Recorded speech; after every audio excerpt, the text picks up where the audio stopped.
I love the Word of God. Amen. Yeah. Each week I talk about that. This is as I prepare and as I come to sort of like beginning to sort of finish up what I want to get across and writing it down. I'm going, this is great. This is good. I get excited about it. And this is one of the most exciting messages I pray today, that God would truly get down in our hearts. And it will be a deposit that the Holy Spirit does when the Holy Spirit speaks to us. He uses people, he uses pastors, he uses everyone in the way, but it's the Spirit of God speaking to us. And I pray, Lord, today that you would speak to every heart in regards to this word, your word. That, Lord, we know is infallible and it's inerrant and it is powerful. It's living and active and sharper than a double-edged sword. And, Father, it will pierce to the very conscience. Father, we pray that today. And we ask you to speak and let me get out of the way and let your word and your truth go forth in power. It's in Jesus' name we pray. Amen. Identity. You got to know your identity.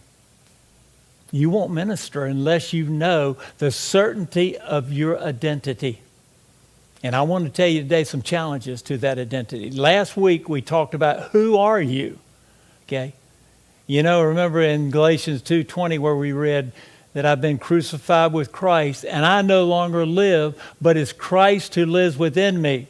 The life I now live, I live by faith in the Son of God who loved me and who gave himself for me. I no longer live. I've been crucified. So when I face temptations and all these things, whether it be the flesh or the devil or just the world, and I can say, no, I don't yield to that. Why? Because that's not me. I'm a new creation. I'm a new creature. That's the old Jim. I've been crucified over 2,000 years ago with Jesus Christ. I said, that's not me. I don't have the sin. I am the new person. And I need to know who I am because it's most important. If you're going to minister with confidence, you got to know who you are. And I want to share with you today some challenges. And I pray today that it will speak to you because all of this is so important that we know, because I want to tell you, we're in a war and we know that. We talk about spiritual warfare and we know that spiritual warfare is real, and you've got to know who you are, or you'll be defeated. You will not have the victory unless you know who you are in Christ and who he is in you. All of us know about identity theft, don't we? Okay, anybody had their identity stolen? Okay, we've had numbers on our credit cards stolen. We've had all these things, a violation in one way or another. And it gets real personal when you get down to it, because it's kind of like, I thought this was sacred. I thought this was no one can get to it. I thought it was safe. And many times we know all the money that's stolen today because of stolen identity. We know all the money that it takes to be able to get your identity back. Well, it's the same with your spiritual identity. We don't want our spiritual identity stolen. And we have an arch enemy. His name is Satan, who wants to do, and he's doing everything in his power to try to steal your identity and my identity. So I want to share with you how to be able to notice that, but also how to protect yourself from identity theft. And I want to talk to you about an identity theft that will cost you more than money. It will cost you more than your reputation. It's more important than anything as far as what this world offers, and that is what Satan will try to do and rob you of our identity in Christ. The identity, the robbery takes place in your mind. He can operate in your mind. He comes and speaks different things to you. He's always the father of all lies, and so he lies all the time. And those lies are coming to us every moment of every day. Sometimes it seems like there's less and we are able to go through and go on. But you can be assured that if he's not lying to you at that time, that he's going to, or he has just finished. That's why we put the full armor of God on. We put on the belt of truth, the truth about who we are in Christ and who he is in us. Truth. You got to love the truth. You got to want to know the truth. And when you know the truth, the Bible says that you'll be set free. The truth will set you free. You need to put on the breastplate of righteousness. We are robed in the righteousness of Jesus. not our righteousness. It's given to us. We've been imputed with that righteousness of Jesus. We put on the shoes of peace. Peace. We have peace with ourselves, we have peace with God, and we have peace with others, right? We hold up the shield of faith, which extinguishes, the Bible says in the NIV, all of the flaming arrows of the evil one. Faith is powerful. Without faith, it's impossible to please God, the Bible says. Because you've got to believe that He is who He says He is, and He is the rewarder of those who diligently seek Him. And then, most important, listen, you put on the helmet of salvation, okay? My prayer every day is, Lord, I want to think like You. I want to pray like You. I want to walk with You. I want to look at circumstances like You do. I want to look at people the way You do, and so forth. And put on that helmet of salvation. But the helmet of salvation, actually, I believe when those fiery darts of the enemy come at you, the lies come at you, the helmet of salvation, the mind of Christ, actually rejects those lies and accepts the truth. So it protects your mind, because the mind is where the devil comes in and will tell you these lies about, obviously, you're not who you think you are. What is all this stuff? But I want to tell you, you are who God says you are. And I want to see from this text this morning just how prominent issue of identity is by starting with Jesus, okay? In Luke chapter 3, Jesus' identity was confirmed. It says in verse 21 of Luke chapter 3. We start back a little bit earlier than Marlene read. When all the people were being baptized, Jesus was baptized too. And as he was praying, heaven was opened, and the Holy Spirit descended on him in bodily form like a dove. And a voice came from heaven, and he says this is the Father speaking. He says, "You are my Son, whom I love, and with You I am well pleased." This is what God says about His Son, okay? So this is Jesus' identity. He's identifying. He is obviously even now confirming who Jesus is. That He said, "You are my Son, whom I love, and with You I am well pleased." You are my Son here. He's confirming the identity, in whom I love and I am well pleased. Now, let's look at it real personally. I want to tell you right now, always remember, as a child of God, that's what God says about you and me. He's saying here, "You are my son or my daughter, whom I love, and with You I am well pleased." Let me just stop right here, because we need to go ahead and affirm this. Do you believe that God is pleased with you right now? Do you believe that God is pleased with you right now? You went through Houston traffic. You didn't control your temper the way that you thought you should have. Or maybe you had some thoughts that maybe you shouldn't have. Or whatever they may be. And we think because of that God is not pleased with us. But see, once your identity is in Jesus Christ, that does not change. But the devil will do all he can to try to persuade you and dissuade you to say, well, you screwed up, you messed up. So you think God is pleased with you right now? He's up there with the big hammer getting ready to come down on you, or baseball bat, or whatever. That is not who you are. You identify with Jesus. And He says the same thing to you and me, just like He said to Jesus. Okay? You're my son or my daughter, whom I love, and I am well pleased with you here. And so those words from heaven prepared Jesus for the ministry that He had to go through. He needed to know. Now, I know that He knew that, but He needed to have that affirmed by His Father, because He was going out into a fierce battle. And so are you and I. And the reason why we sometimes don't always get the victory like we want in the battles, now we know who won the war, Jesus did, but the reason that we don't win the battles of life is because we don't know who we are.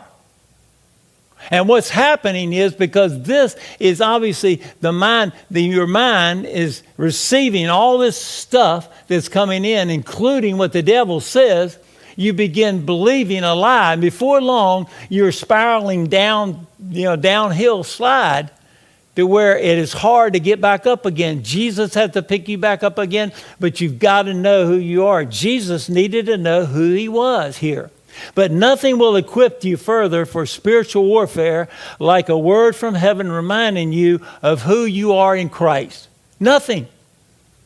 We put on the full armor of God, but we know that nothing will obviously prepare us like the Father affirming that he's pleased with us. Let me read from Ephesians here.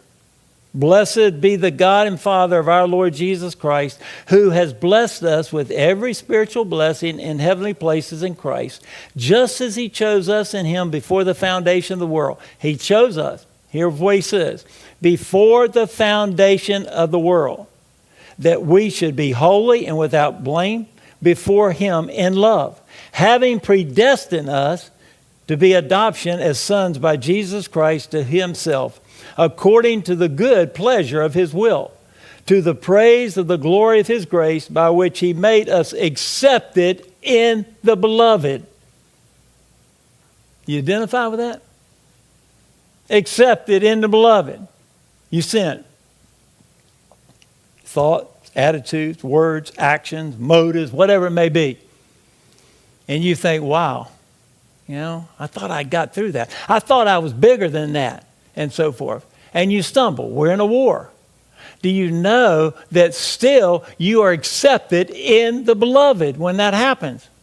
We're all obviously under that process of sanctification. We're becoming more like Jesus, but we haven't arrived yet. And we stumble and fall and we sin. For our own good and for our emotional health and spiritual well-being, we need time to be with the Heavenly Father and to sit in his lap and to hear those words of affirmation. But when we neglect that, we don't know who we are. So we get out, and how do we act? We act just like the world acts. And that's not who we are we? We are not identifying with the world. We're children of the King. We are more than conquerors through him who loved us. And we're accepted in the beloved no matter what. Okay? No matter what. No matter how bad you mess up, you're accepted in the beloved. He doesn't adopt you and then unadopt you. He doesn't bring you into an identity with Jesus there, and then all of a sudden you're no longer identified. Your identity's in something else because you got off track, or maybe that your life is not turning out the way that you would want it. You are a child of God, past, present, and future. But I'm going to share with you some things maybe you can relate to that I hope will be helpful to you about walking with him. Our identity is defined by the Father and by our relationship with him. Last week, we said that belief precedes action. What you believe will dictate how you act. Do you believe that? What you believe. That's why it's important to know your identity. Because what you believe will actually, in one way or another, influence how you act.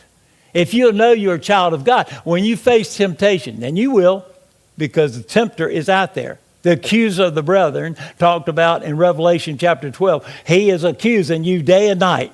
Okay? And if you're making a difference for Jesus, you're witnessing to the love of Jesus, you're wanting people to know Jesus and so forth, trust me, you will be in warfare. And you've got to know your identity and who you are. So why is water baptism so important? Well, it's important because it's a public identification with Christ. You're identifying.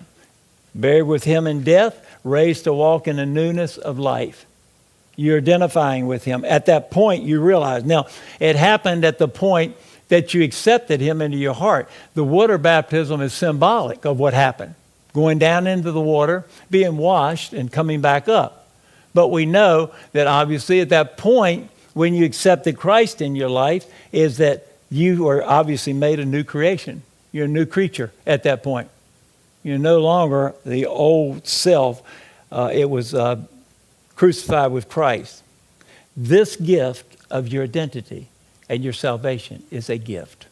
It's strictly a gift. Why do we work so hard for it? All you do is you open your heart. You receive. It's a free gift. And people try to work and so forth. And even in Galatians, Paul addresses that. He tells them, he said, why did you start out in the Spirit and now you're operating in the flesh? The whole thing is the power of God's Spirit in your life, my life, to be able to live the Christian life. You cannot live the Christian life apart from the power of the Holy Spirit in your life. And that's why the Holy Spirit is so important, that in many churches that the Holy Spirit's not talked about because they're afraid, whoa, the Holy Ghost or whatever it may be. There are different reasons. But you need the power of God, which is the Holy Spirit who's in you and with you to be able to live the Christian life. And so there's many things that I could say about Jesus' baptism when he went down into the water. What we want to see here now is the prominence of those words declaring his identity. You are my son, whom I love, and with you I am well pleased. So, what follows water baptism? The genealogy of Jesus. Remember, he actually was followed there, and he was a son of David. You think about it, your genealogy is called out too. I'm not just Jim. I am Jim, the son of James Barcliffe. There are many Jims, but there are not many James Barcliffes. There are not many. It's my genealogy here. So you've got to know who you are in Christ and who is in you. You'll never win the war unless you do. Jesus' identity was challenged, wasn't it? Right? Remember what happened here? Luke chapter 4, verse 1. Jesus, full of the Holy Spirit, returned from the Jordan and was led by the Spirit in the desert, where for 40 days he was tempted by the devil. He ate nothing during those days, and at the end of them he was hungry. Well, let me tell you today, the devil will challenge your identity in the desert. You're tired? You've walked, and maybe some things have happened in your life. Maybe some real challenges, and it seems like one challenge after another. And you're in the desert. You're in a dry place, so to speak. And maybe it may be spiritually. Maybe in one way or another you're praying, you're not seeing answers to prayer or whatever it may be, and you're in a dry place. You're going to be challenged. He'll challenge you. Let me just mention this. What about at 3 o'clock in the morning? Anybody ever was awake at 3 o'clock in the morning? You woke up out of the clear blue and you looked at the clock and it's right around 3 o'clock. You ever woke up at 3 o'clock? There's a lot of different opinions as to what's happening at 3 o'clock in the morning. But what happens to you when you wake up in the middle of the night? What goes on in your mind? What happens in your mind? Anybody? The devil will start talking to you. God speaks, yes. But the enemy comes in and he starts saying, you remember how you acted today? You remember what you said to that person that you now kind of regret? Do you remember the thoughts that you had? Do you remember how the reliving of your past, how you felt like you failed the Lord? You were a failure in this, a failure in that. And whatever else he puts in your mind that is against things and so forth. You know what happens in the middle of the night? That's in the desert. When you get tired and weary, what happened to Jesus? He was tired. He was hungry. And so the devil came along and said, here, turn these stones into bread, right? Well, Jesus could have done that because he was hungry. It was a legitimate need, but the devil is trying to get him to do it by an illegitimate way. And that's what he does. We have needs. We have emotional needs. Maybe somebody's betrayed you. Maybe somebody's walked over you. Maybe someone has spoken ill of you. Whatever it may be, and he'll bring it up at that time. And he'll tell you your identity's in your failure. And all of us in one way or another have failed. But let me tell you, God does not see us as failures. That's not our identity. We are accepted, what? In the beloved. But the devil will tell you in the watch of the night, you remember when you did that? Remember that sin? You remember that sin way back then? How horrible it was? Man, that was a bad one. And you think God's going to forgive you of that? Why does he do that? It's because he wants you in one way or another to accept his identity. The devil tried to get Jesus to accept his identity, the way he wanted it, instead of God's way and who he was. And he was Christ, the Messiah. And you are a child of God. We're more than conquerors through him who loved us. God, we are the righteousness of God in Christ Jesus. No matter what, nothing. You're sealed in that. You're sealed with the Holy Spirit of God here. A lot of times, you know what the devil does? You don't have the Holy Spirit of God, and you're not saved. He'll tell you that. He'll say, you think you're saved? Well, you weren't emotional when you got saved. Or you weren't emotional enough. Or, you think that really that you had a change of heart. You see what you did last week, and you think you're saved? He will tell you that, and he'll pound you with that. Why? It's because he's the accuser of the brethren. He accuses you. Why? It's because he wants us to believe we are somebody that we're not. He wants to change our identity. And our identity is accepted by Jesus Christ. He will tell you that. Anybody here experience that? Don't raise your hand. I'll raise mine. Because he does with me. My failures in the past, he'll bring up. He'll bring up every time. And if I buy into it, then it brings me on that downward spiral. And that's not who God says. When he starts saying that, remember what Jesus said? It is written. It's written. I am a child of God. I'm a child of the Most High God. And nothing can change that. You got to know who you are. Because you won't sleep good. Because he'll tell you, you're not really saved. He really didn't forgive you of all your sins. Do you see how bad you were? And look what you did. When you think you're saved, you didn't feel anything when you were saved. You don't think your life is changing, do you? No one's seeing a change in your life. That's what he tells you, because he goes before the throne of grace day and night accusing the brethren. Revelation 12:10. He says that over and over again. A lot of times people say to themselves that they're not careful. As a matter of fact, I really don't feel saved. Nobody in here ever felt that way? I really don't feel saved. I mean, I wouldn't act like this. I certainly would do things differently if I was saved, wouldn't I? I don't feel saved. And he'll tell you, well, sure, you're not saved. He's telling you. You're not saved. You don't have the Holy Spirit. You don't have anything. God's not in your life. He'll tell you that over and over and over. This is not who you are. Your identity in Christ. You're now a child of God when you accept him in your life. He said this, the devil, to Jesus, the Son of God.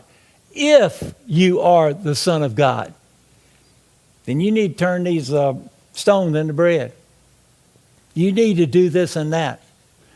And what that's implying then, if you don't do that, then you're not really the Son of God. If. He's going, if. And he will tell that to you. If you're a child of God, you'd act differently than what you do. You would have helped that person that needed help, that you walked away from. Or maybe that thought came in your mind. Or maybe you judged that person, whatever it may be. Fill in the blanks. If you're a Christian, he'll say that over and over. If you think you're a Christian, you got to know who you are in Christ. And your identity doesn't change when you accept Jesus in your life. Now, in verse 5, he says, the devil led him up to a high place and showed him in an instant all the kings of the world. And he said to him, I'll give you all their authority and splendor, for it has been given to me. And I can give it to anyone I want. So if you worship me, it will all be yours. You see, you think about it. Jesus knew he was going to Calvary. And here the devil is tempting him with all the kingdoms of the world. He was being tempted truly. And he experienced the same temptation that you and I do. The same way. Okay?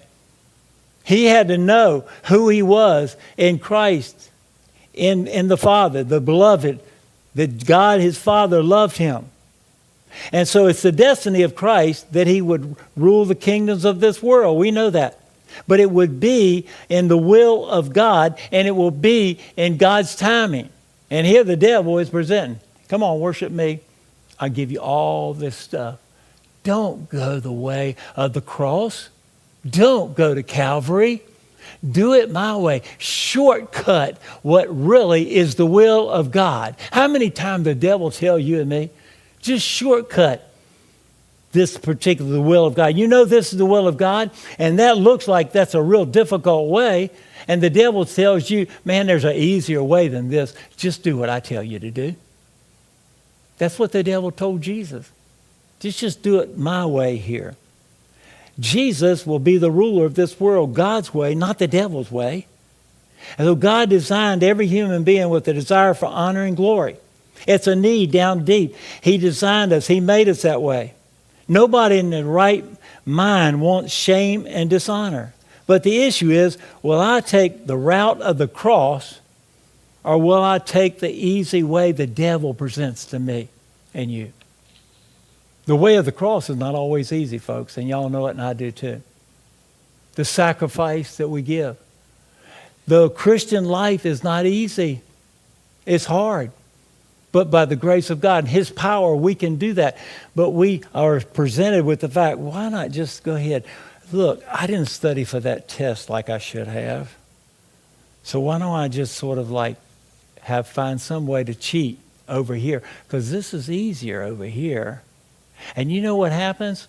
Is going through school or whatever it may be, that person may have taken the easy way out, and then they've gone back to the easier way, and before long, they've graduated and they know nothing because they didn't take the way Jesus put out, the way it should be, authentically.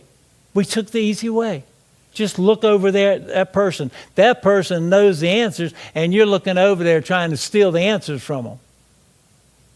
You read the statistics now as far as school is concerned, the amount of cheating that's going on. Look at the cheating in government. I want this, so therefore I'll take all of this. Everybody else has paid their taxes and paid their dues and so forth, but I want this. And so I'm going to get rich, whether it be through mansions or cars or money or whatever it may be. You can fill in the blanks. And I'm going to take the easier way. Do you see how many people are falling for these things today in our world?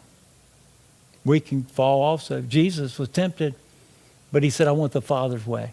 I want to do it the way that the Word of God says, because he is the Word of God. I want to do it the right way. We look at the third temptation, 9 through 11. The devil led him up to Jerusalem and had him stand at the highest point of the temple. He says, if you're the Son of God, he said, throw yourself down from here, for it is written, he will command his angels concerning you to guard you carefully. They will lift you up in their hands so that you will not strike your foot against a stone. Here, okay? So think about it. Think about if he did that and the angels of God came along and swooped him up, the number of people that would be watching to say, hey, this convinced me is the Messiah. But you see, Jesus said, no, I'm going to do it the Father's way. I'm identified. I am the Son of God, and I will do it the Father's way. Our identity is the same way. Just go ahead and do this. God will take care of you. Go ahead and just do this the easy way, whatever it may be, and God's going to forgive you. Yes, he will. But we know that willful sin, we pay a penalty for it. We pay a price for it. We know God says that we are to do it his way. If you are the Son of God, do this. So what's he implying again? That if you don't do it, you're not the Son of God. It's mighty tempting. Mighty tempting. Let's just bypass the will of God and do it the way the devil tries to get you to do it, because it's the easy way out, right? Or you think it is. Moses said in Hebrews 11 that he didn't take the temporary pleasures of sin, because he could have stayed in Pharaoh's palace. But he used the word temporary pleasures of sin. See, there is pleasure in sin for a season, but then it comes back to bite you. then there are consequences to pay. And that's what's happening today when sin takes place in a people's life. If we do it God's way, because we are children of God, then also he confesses. His identity is confessed. And 14 through 21, Jesus returned to Galilee in the power of the Holy Spirit, and news about him spread through the whole countryside. He taught in their synagogues, and even everyone praised him. He went to Nazareth, where he had been brought up, and on the Sabbath day he went into the synagogue, and as was his custom. And he stood up to read. The scroll of the prophet Isaiah was handed to him, and unrolling it, he found the place where it was written, "The Spirit of the Lord is on me, because he's anointed me to preach the good news to the poor. He has sent me to proclaim freedom for the prisoners and recovery of the sight to the blind, to release the oppressed, to proclaim the year of the Lord's favor." And then he rolled up the scroll, gave it back to the attendant, and sat down. And the eyes of everyone in the synagogue were fastened on him. And he began by saying to them, "Today this scripture is fulfilled in your hearing." He's saying, this is what I've come to do. People knew that he was doing this. They knew that he was doing this. And so he identified. He confessed it out like that. Everybody knew Isaiah 61 passage was a prediction of the Messiah. And Jesus was identifying himself as the promised Messiah here. The issue of identity was central to the conflict that ensued. You tell the world that you're a child of God and they're a child of the devil, I want to tell you, there'll be some real uprising over that. But no matter what, if they're not a child of God, then they're a child of the darkness. Now, I wouldn't suggest doing that, but the truth of the matter is, you're a child of the light. You're a child of God. You got to know down deep in your heart, and it doesn't change because of your actions or your performance. One day you perform well, you think, wow, I really earned it today, and the next day you blew it. It doesn't make any difference. You are a child of God. You've been adopted. Your identity is in Christ. And since Jesus was and is the Son of God, why did he refuse to allow the demons to testify to it? Look at verses 33 through 35 of Luke 4. It says, in the synagogue, there's a man possessed by a demon, an evil spirit, and he cried out at the top of his voice, "Ha! What do you want with us, Jesus of Nazareth? Have you come to destroy us? I know who you are, the Holy One of God." "Be quiet," Jesus said silently. "Come out of him." And then the demon threw the man down before them and came out without injuring him. Why did Jesus tell him, be quiet? Don't tell anybody. It's because he wasn't going to do anything the devil's way. He was going to do it in God's timing. Do you know, in God's timing, in your life and my life, we may do something and it may be that it looks real good. But if you're out of God's timing, then obviously that's out of the will of God. Jesus was telling them, you're not going to dictate anything about that. The devil does not have any control over me. Remember when he stood and he turned and looked and he said, the devil has nothing on me. Nothing. Absolutely nothing. You got to know. You believe it? Well, stop right now. You know who you are in Christ? You know your identity is in Jesus Christ. You're a child of God. You know you're a child of the beloved. All of that's true. But the devil will tell you, a lot of times at night, out of the darkness, in the middle of the night, you're tired, you're trying to get some rest, and you wake up out of the night. He goes, you remember, you failed. You're a failure. You think God's going to... Boy, that was a real bad failure. That was worse than the guy down the street. Or that was worse than anything you've ever heard before. And he'll tell you, you think you're forgiven? You think that you're still a child of God when that happened? Jesus, obviously, is our identity. He has paid the price totally, past, present, and future. The devil will try to, obviously, give you the identity he wants. He'll whisper in your ear every time, over and over and over again. So how does the devil challenge our identity in Christ? He begins by pointing out your past. How does the devil challenge our identity in Christ? He begins by pointing out your past. All of us got a past. All of us have a past. And you know what? He'll tell you, yeah, you think God forgave you, but your sin's not quite as bad as that sin over there. And your sin's not this and that. He will do anything for you to try to take on the identity that he puts on you and try to destroy you, knowing in your heart of hearts that you're a child of God. Your identity's in Jesus. It's not in that past failure, no matter how bad you blew it. I heard a story of a lady recently, several years ago. She had an abortion. And she couldn't get over the fact, when you look at the condemnation that was there in her life every day, she was feeling condemned. She believed in God and put her life in Jesus' hand, but she just didn't feel like, in one way or another, that she was forgiven completely of that sin of what she did when she had the abortion.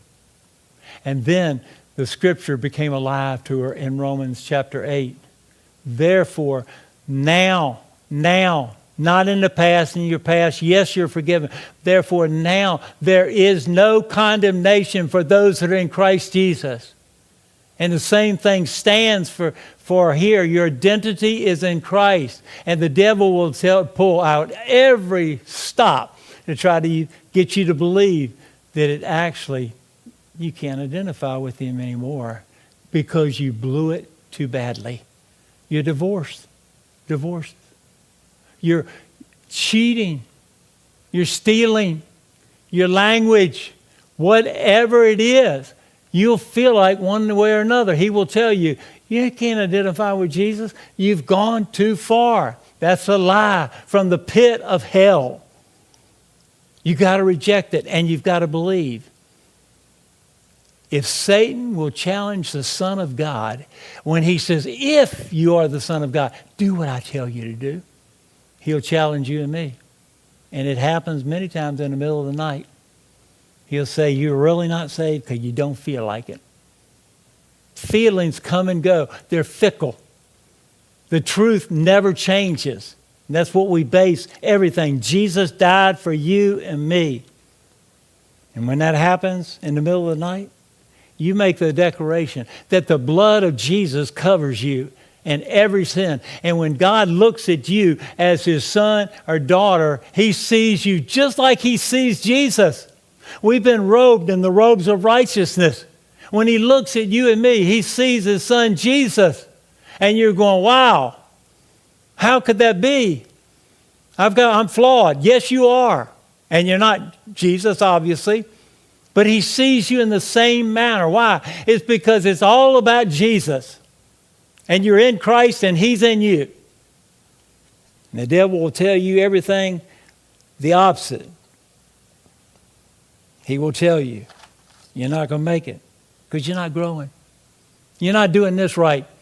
And he'll tell you, and he'll put every work in front of you that you're not doing. And say, see, I told you. That's a lie. You do what Jesus. Remember, Jesus said, I only do what I see the Father doing. And I only do what pleases the Father, right? Do what God tells you to do here. And sometimes we feel like, well, we know that God forgives the sinner, but he doesn't forgive his own children. That's not correct. He forgives us. Yes, he forgave you to begin with, but he forgives you as you walk through this journey called life every day.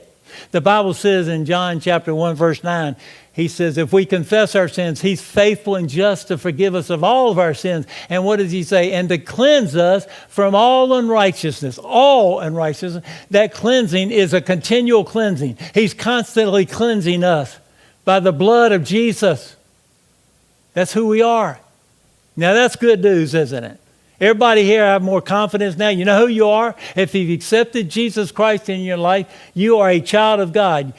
You're one of the beloved children of God. He loves us with an everlasting love, and he'll never stop loving you and me.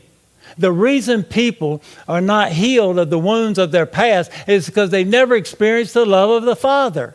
Many people today, the fathers are great, but they're nothing like our Heavenly Father. It's perfect. Romans 5 says, but God demonstrates his own love towards us in that while we were still sinners, Christ died for us. Much more than that, having now been justified by his blood, we shall be saved from wrath through him. For if we, when we were enemies, were reconciled to God through the death of his Son, much more, having been reconciled, we shall be saved by his life. The accuser of the brethren. He'll use your current struggles to define who you are. You don't pray enough. Everybody in here pray enough? Everybody in here says, hey, my prayer life is perfect. Everybody. Your prayer life perfect? Come on. Mine's not. You don't pray enough. And you're the preacher, okay? You don't pray enough, and you've been a Christian for a long time, and you think that when you're a child of God, you can identify with Jesus. You don't pray enough. You don't read the Bible enough. You're not just a good person. You're not the best husband or wife in the world or whatever it may be. He uses this. Do you see what I'm getting at? The accuser is going to tell you all that stuff. It's all a lie. You're a failure. And a whole list of things. You can't think you'll make any progress with the Lord. You're not growing in your faith. You're not growing in your faith. Everybody here is saying, hey, man, I'm growing in leaps and bounds in my faith, and I'm the greatest thing since sliced bread. No. He tells you the opposite. And see, you begin to believe it. He's the father of all lies, remember? He is perfect. He knows how to lie. The devil's not authorized to define our identity. God has marked us with the Holy Spirit. We're children of the Most High God. And we're forgiven past, present, and future. But do we believe it? We've got to believe it. Listen to this and we'll close with this. 1 Peter chapter 2. But you are a chosen people, a royal priesthood, a holy nation, a people belonging to God, but that you may declare the praises of him who called you out of darkness into his wonderful light. Once you were not a people, but now you are the people of God. Once you had not received mercy, but now you have received mercy. Listen, what's it say? We're chosen by God.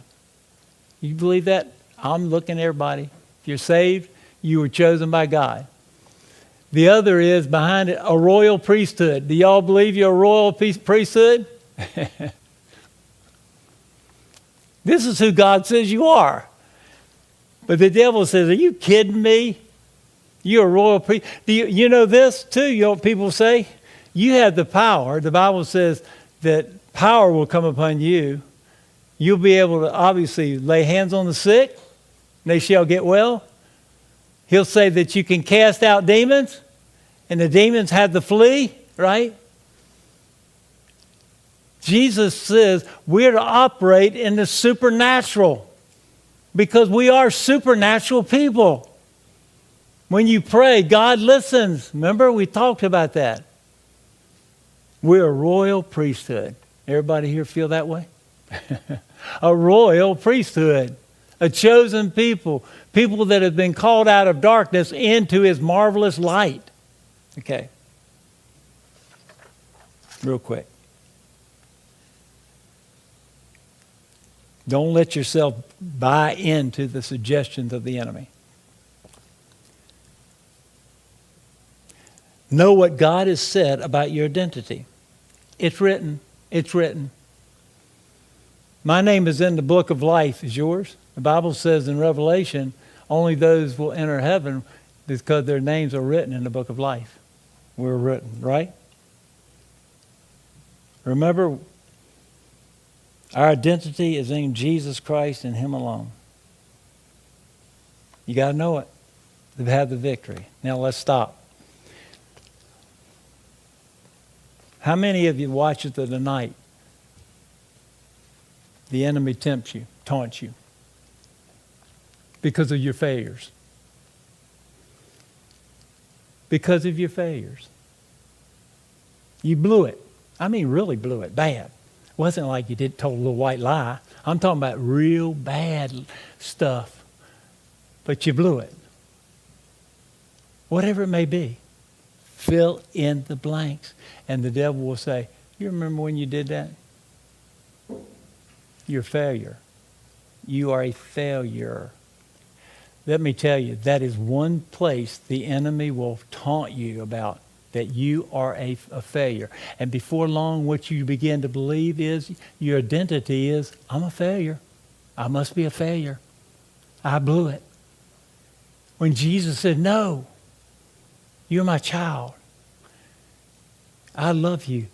You've been adopted by me. You are not a failure because you've blown it. And you may blow it over and over and over and over again. Over again. You're not a failure. That's not who you are. Your identity is in Jesus Christ. Remember that. When the devil comes at you, when we leave here, and he will, and he hits me because I preach on it, he will come at you. You are a winner. You are somebody. You're a child of God. You have the Holy Spirit of God dwelling within you.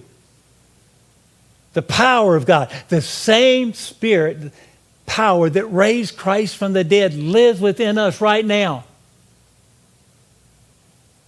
What does that mean? What you can do and what you can't do. You can do anything God calls you to do. You can stand up before thousands of people and tell them about Jesus and see people get saved. That's what it's all about. It's not about you and it's not about me. It's about Him because He's in your life. The devil says, you think you can witness to that person down there? You think you can go over in the restaurant and talk to that person over there? They're going to reject you if you go over there and just say, hey, God loves you, or God bless you, or whatever it may be, you see. But you have that power down deep in your life because why? Your identity is in Jesus. But if he tempted Jesus and said, if you are the Son of God, well, certainly he is. And if you are a child of God, he'll say, if you are. But you see, we put, obviously, everything based upon our performance instead of our position. We are positioned with Christ right now, the Bible says, in the heavenlies because we're born again. We're saved by His grace, His mercy. And if you haven't accepted Jesus in your life, you're here or you're watching, the day may be the day that you just said, I need you, Jesus. Come into my life and save me. It may be that you've taken on the identity the enemy has obviously identified you with today, saying, it's written, I'm a child of God. This is what God says about you and about me. Not what the devil says. As a child of God, your identity is in Jesus. Thank you, Father, for your word, your truth, and thank you for your presence. Holy Spirit, get this down deep in our hearts. We need to keep this and hide your word in our heart that we may not sin against thee. It's in Jesus' name we pray. Amen.